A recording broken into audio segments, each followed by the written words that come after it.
When you think of debate, what comes to mind? To me, I imagine two or more people sitting in a room or on a Zoom call, using factual evidence and using reason to understand that factual evidence and talking amongst each other to reach a particular conclusion, hopefully the truth.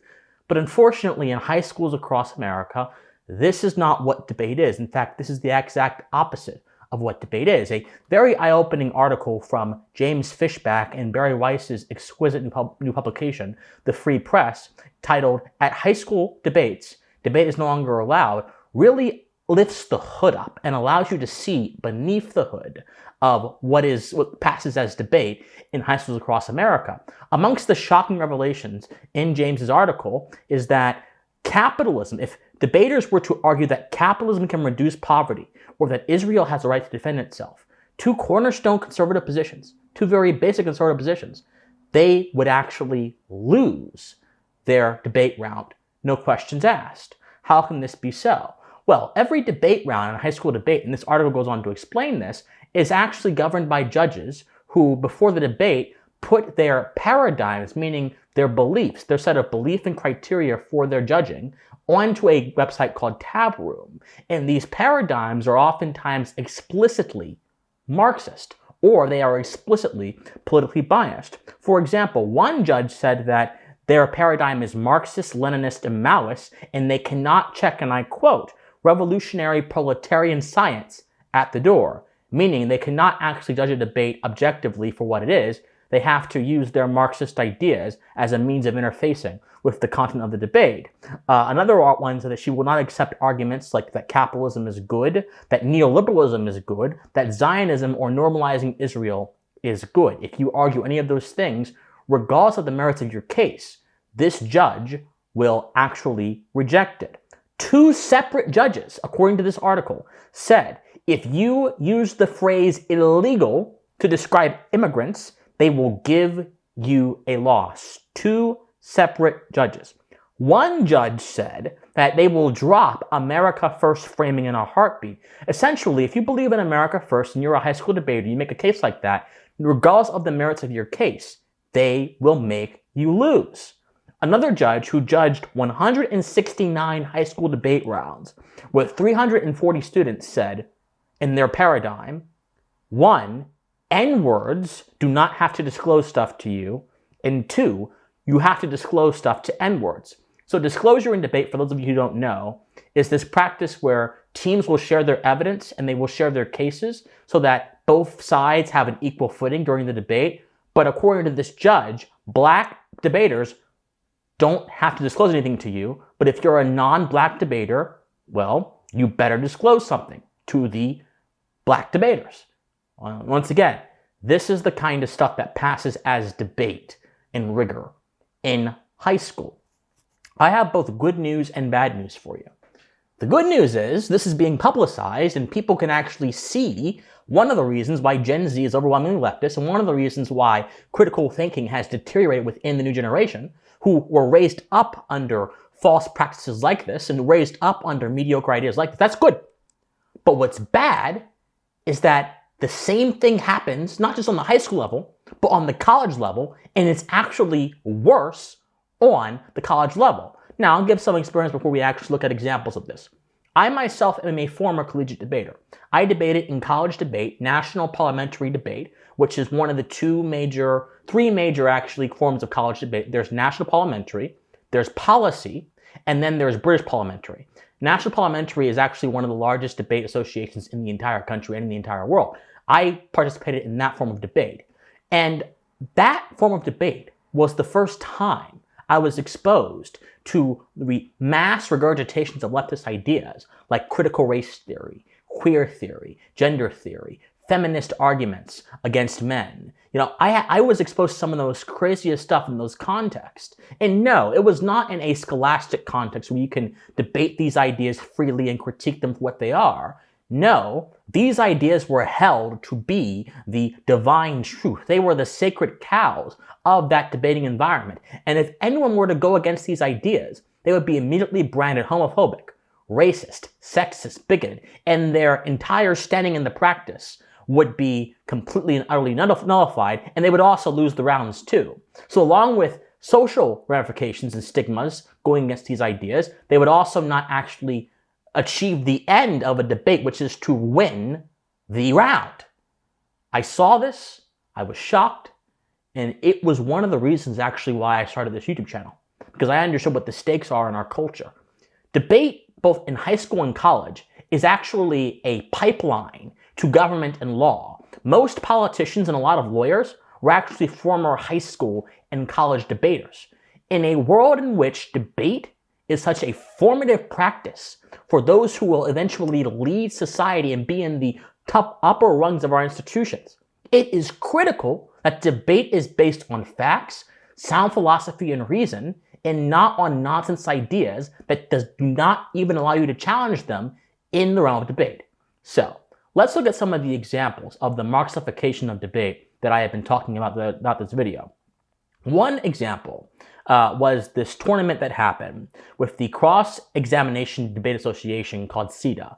Now, this is the largest intercollegiate policy debate association in the United States. In the final rounds of the national tournament for CEDA, the affirmative team argued from the University of Oklahoma that presidential war powers should not be waged against niggas. I will actually play the clip for you right here. They say the nigga is always already queer. That's exactly the point. It means that the impact is that is an impact turn to the affirmative. I be having dreams of chocolate-covered watermelons. It's a case turn to the affirmative because we are saying that queer bodies are not able to survive. That it necessarily means that the body of the nigga is not able to survive. When the nigga sees these pains and suffering, that he can only envision himself, that he does not see another nigga that he can feel sympathy for or embrace, but rather that otherness gets says that the way that the status quo works is through whiteness allowing, forcing other bodies to tell narrations of whiteness and the violences that whiteness does. We say that is the link that we will go for. Okay, if that wasn't bad enough, let me play the clip from the opposing team, which had plenty of room to argue against this sort of futile idea, but they were worse in their own arguments. Go. All those things, the utopian idea is a privilege to where niggas cannot access. In fact, and it's dangerous for niggas. Niggas always get fucked up when they sit themselves in the picture and try to get a utopia. If niggas is shoot, I can't wish shit. Before death is eternity, after death is eternity. There is no death, there's only eternity. And I be riding wings of eternity like, yeah, yeah, yeah. She clack, clack. But see, my flight doesn't go undisturbed because time makes dreams deferred. And on my times, turning my days to daymare, my nightmares, returning my past. Clack, clack. The nigga got time beating my ass. And y'all, I be having dreams of chocolate-covered watermelons, fried with filled chicken like pinatas, with little picking sons and daughters standing up in them with big sticks of aluminum foil, hitting them, trying to catch the pieces of all the fried chicken wings. And Aunt Mom and Uncle Ben are standing in the corners of the room with the rifles pointed at the heads of the children. Don't shoot the children, I shout, don't shoot the children. But they say it's too late. Niggas are always in oppositions to governments. War power should not be used against niggas. Well, as you guys can see there, the argument was that presidential war powers affect black people in some way, shape, and form, and then that parlayed into a bigger sort of critical race theory, postmodernist, racist-fueled rant from both teams about how black bodies and black people and queer people are oppressed. This is the same kind of stuff we see in DEI programs all across the nation. This is not particularly novel to any of you who've been paying attention to cultural winds, but this was back in 2014. This was back in a time when these ideas were not in the public discourse. This reinforces my proposition that debate is a pipeline towards social influence. So back in 2014, when these ideas were not really widespread, they were being concocted in the laboratories of so-called debate. Now, let's go to a less prominent example of this from the same year, where a group of non-black people in the National Parliamentary Debate Association, which I partook in, the largest intercollegiate parliamentary debate situation in the United States, where they argued about, well, the resolution was for this debate, the United States federal government should significantly increase its provision of disease monitoring and treatment of South Sudan. That's the resolution. Here is what they decided to argue about instead. It is a fact that the number of female directors of forensics is less than 1/5. It is a fact the number of female teams to win within the NPDA is zero. It is a fact that gender inequity needs to be discussed in this debate space. It is our opinion that this is a systemic problem seen at all schools, all tournaments, and on all teams. I'm a super bitch. You say, I'll fuck this shit. Oh, whoa. I'm a super bitch. I fuck it up. I do this shit. You say that I'm a slut. It ain't your business who I'm fucking with. I'll do fuckery bitches and they say that he's a man, but I get it with twins. She's a whore. That's what they said. It's time to take the word back. Slut is now a compliment. A sexy ass female who's running shit and confident. Lyrically, don't fuck with me. The greatest in the world. Living on my pussy. All my ladies, let me hear you. I'm a CEO, dream girl, drug dealer. Real just like my titties. You could even cop a fila. Finger looking good. Treat my pussy like a mula. Talk about my tit size. I need to see your dick size. Show me what you're working with. I better win a big prize. Hip hop feminism is able to solve the fact that I can use vulgarities and I can occupy this space in the exact same way the man can. You talk about your dick, I will tell you about my pussy. Okay, so as you see there, the affirmative team argued about female low misrepresentation in rap music and then proceeded to rap their way through their arguments. And the other team kind of just fueled their insanity by therefore arguing about white supremacy and oppression as well. This was in, again, 2014. Now, let me give you an even more chilling example of what I'm talking about here. Let me show you the 2014 National Parliamentary Debate Association Championship, where both teams basically argued about reparations, they argued about oppression of black people, and let me just show you. Hands up, don't shoot. I'm gonna do it again. Hands up, don't shoot. One more time. Hands up, don't shoot. All right, I lied. One more time. Hands up, don't shoot. In a world that was not promised for our survival, we have no other option but to put our hands up in an effort to not only locate the agents of racialized, sexualized violence, because when our hands go up and the words "don't shoot" come out, it is very clear who is holding the gun and who is not. It illustrates that this war is one-sided. It illustrates that there then becomes your move. Do you pull the trigger? Do you put your hands behind your back? Do you put them up? It is that moment of uncomfortability and unknowingness that the moment of hands up, don't shoot produces. Is something that we will affirm as so much more effectively powerful to disrupt what you would label as whiteness. But what we would say is your own comfortability in your position of being a white person. Because it's not that you are only privileged because you are white. It's not that you have access to a few things that you can fill up in your hand. It's that you are positioned in such a way that trades off with our existence, that the emphasis and ability to prop up and protect and maintain white society and white survivability always comes at the cost of our death. That's why police officers like Dante Servin, who killed Mike Brown, did so out of an ethical obligation, because the body of Mike Brown was seen to be criminal.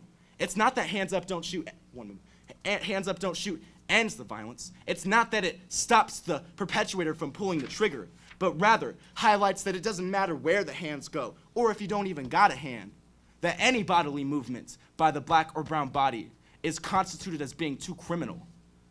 Any bodily function is understood as antithetical to the existence of white folks. And difference with the fourth argument is that this is the strategy of policing.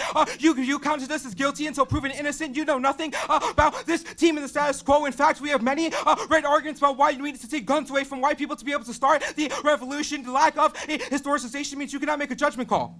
But the fifth is that Brazil is here. You've seen all those clips. We saw a exhortation to take guns from white people. We saw hands up, don't shoot, which is a popular leftist media lie meant to distort the perceptions of police on black people killings, which actually, if you look at the facts, are nowhere near as big as they were claimed to be by those who have to benefit from racial grievance. They use that as an argument. All of these things transpired. The blatant anti-white racism right in our midst, all of these things transpired at a championship for the largest intercollegiate debate association in the United States of America.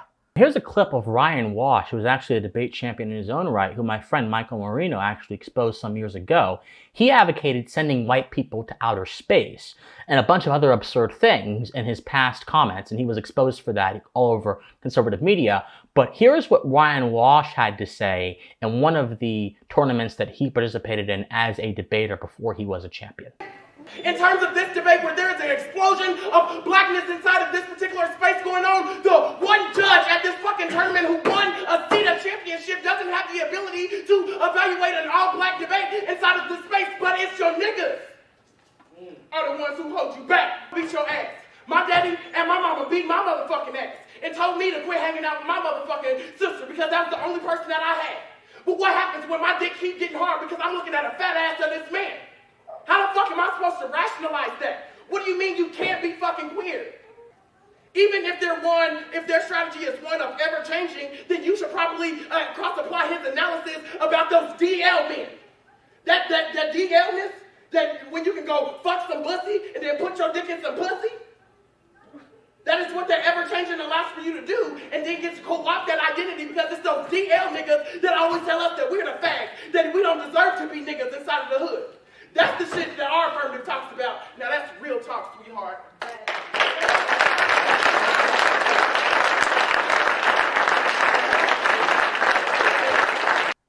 And we wonder, again, why so many of these ideas have a stranglehold over our culture. In an era of safe spaces, in an era where critical conversation is no longer seen as a means to obtain the light of truth, but is instead seen as a means to affirm prejudices and biases and agendas that were birthed from the university system and indoctrinated into the minds of the youth. In an era where these things run rampant and are the norms, we need radicals who will stand up for reason and radicals who will stand up for truth. But the unfortunate thing is this, my friends.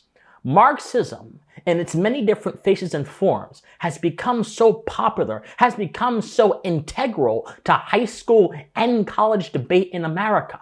When you hear talks of deconstruction, when you hear talks of colonialism, when you hear talks of the black body or the brown body, what you are hearing rehashed, repurposed Marxist terms that were translated into a sort of postmodernist critique of all meaning and all truth, which butcher the individual, they kill the individual, and they assume that everybody operates according to a class conflict model. They assume that the entire world is reduced to identity and to class and the tension between these, which is why you can have people saying in these debates that we should take guns from white people. We can have people saying in these debates that hands up, don't shoot is an argument, because it's not about actually pursuing what is true and what is factual. It's about pursuing what is true within the framework of nonsense ideas that these practices ultimately uphold. I was told by my own debate coach that if I were to advance a conservative case or a Christian case in debate, in collegiate debate, I would not win because, in his words, most debate judges are leftists. How can we expect younger people like myself, my generation, how can we expect them to be able to confront the world when they don't have a good idea of what the world is? And the only practice, one of the most foremost practices, which actually refines their understanding of the world in principle, which is debate, has been distorted by people who themselves also hate the world and also hate the truth and wish to pull the leftist wool over our eyes. How can we expect them to see through that when they are still in an impressionable state where they are so, by peer pressure and by those they consider to be authority figures, their teacher, they are so impressionable? How can we expect this to happen? It can't. It can't. John Stuart Mill once said that truth is found in the tension between error and fact, error and truth. And if you're able to distinguish error from truth, you have done something that will increase your understanding of the world. But the truth is, in collegiate debate and in high school debate, error is considered to be factual, and truth is considered to be a mechanism of the power structure, of the white supremacist power structure, to oppress you. What matters is not statistics. What matters is not applying reason to the natural world and deducing conclusions from that, which is how American civilization came about. What matters is not what is the requirements of a true civil and free society. What matters is what affirms the subjective interpretations of world events and social events from a Marxist viewpoint, from a leftist viewpoint, and then how you can use that as a bludgeon to beat your opponents into submission. There is no critical dialogue in debate anymore. There is no tension between error and truth in debate anymore. There is no truth in debate anymore. All there is are unchecked Marxist premises that masquerade as sacred cows that are then therefore used to win this sick game. Which is my last point. Debate is a game. The idea that you can have a competition of ideas within a context in which someone loses and someone wins, and that can actually be a fair competition, is not true. Competition is an outgrowth of human behavior. It is a necessity for a flourishing and just society, because in the absence of competition, man cannot refine himself. Man cannot refine his ideas. If man himself was just an island and had no one to bounce his ideas off, how would he be able to discover the validity or the falsehood of his ideas? No man, of course, is an island, although all mans are individuals. But the moment the end of competition is no longer finding the truth to enrich both sides, but instead using whatever slimy, ideologically nonsensical ideas you can to beat one side, your focus, even if all of this stuff was not transpiring in debate, even if Marxism was not such a strong force in debate, the practice itself would not lend itself towards the function of communication, and that is to understand and express the world in a truthful way. My friends, what is happening in our country is a shame. What's happening in our intellectual environment is a shame. But all of us have the ability to stand up, to conduct a real debate, which is why I encourage all of you to go to James Fishback's Twitter and support his project, Incubate Debate. It is wonderful. Have real debate about issues that actually matter, and do so from sound premises. I also must say this. Colleges and public high schools have become nothing more at these points than indoctrination factories which instill totalistic ideas or instill very low resolution and low quality ideas into the minds of children, who pass children from grade level to grade level without actually most of them having an actual understanding of what's going on in the subject matter, who in certain areas like Baltimore, most of the kids can't even do math or reading. I say that as part of our attempt to break free from this illusory form of debate and actually have real debate, I say that we also break free from the collegiate and the public high school systems by, first and foremost, stop fueling the college industrial complex through government subsidies and student loans, because in a sense, the government is co-sponsoring this ideological subversion at the hands of collegiate debate, and also ensuring that people have a choice at what school they pick, and ensuring that the government monopoly over the public schools is broken. You can start by abolishing the Department of Education. You can start by diversifying the amount of schools that can be had. You can start by getting rid of truancy laws. This is part of a broader conversation to maximize the individual's freedom and also the individual's understanding of the proper moral foundations of freedom, and then use that to create a change that will get us back to a rational, insane environment as opposed to the environment you have seen throughout this video. My friends, if you like this video, comment, share, subscribe, like this video as well. It helps me in the algorithm. Donate to me. My information is down in the comment section down below. I love you guys so much, and please stay pensive. Bye, guys.